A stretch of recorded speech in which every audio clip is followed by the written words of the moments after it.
Confronting the pride and shallow reasoning, my response to an atheist's. Your argument is not the display of intellectual rigor that you imagine it to be. It is the parade of shallow presuppositions wrapped in the illusion of neutrality.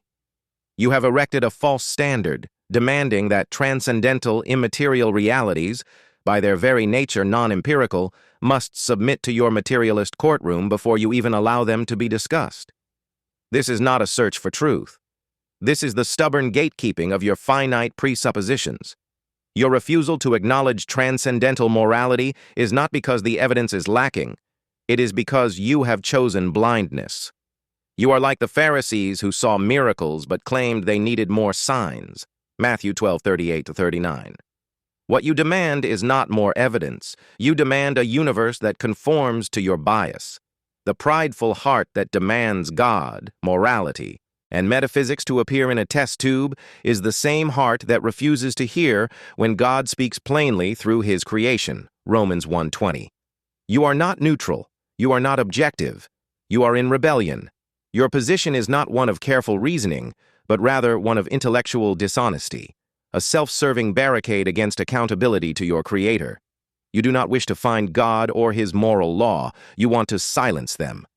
Rebuttal, breaking the illusion. 1. False presupposition, neutral ground. You presuppose that the starting point of inquiry must be materialist. This is arbitrary.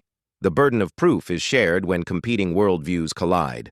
Christianity offers a precondition for intelligibility. Without the transcendent, you cannot account for logic, morality, or even the reliability of your reasoning. You demand evidence for the metaphysical using physical tools. This is like demanding to measure love with a ruler. Your entire approach is a category error. 2.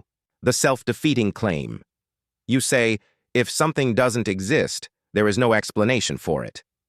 But whether something exists is precisely what is under debate.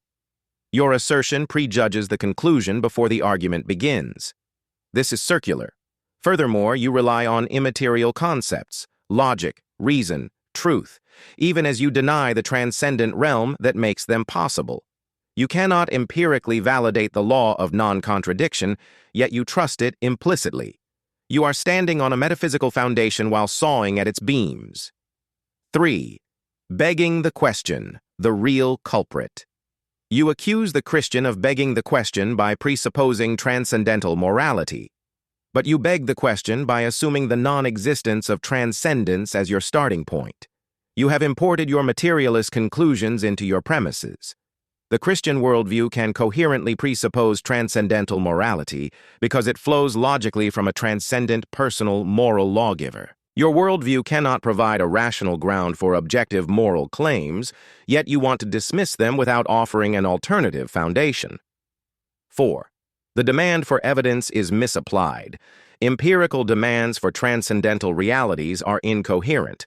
You cannot empirically test universal moral obligations, laws of logic, or the uniformity of nature, yet you rely on them in every thought, every argument. You can no more see the standard of good and evil with a microscope than you can weigh the concept of justice on a scale. Yet you live as though these absolutes are real. That is evidence enough of their necessity. 5. The Christian worldview explains what yours cannot. Christianity does not merely posit transcendence, it provides the explanatory power and coherence that materialism cannot. In your view, morality is a cosmic accident, logic is a human convention, and meaning is a personal preference. But you do not live as if that were true. When you demand justice, when you condemn evil, when you insist upon truth, you betray your own position.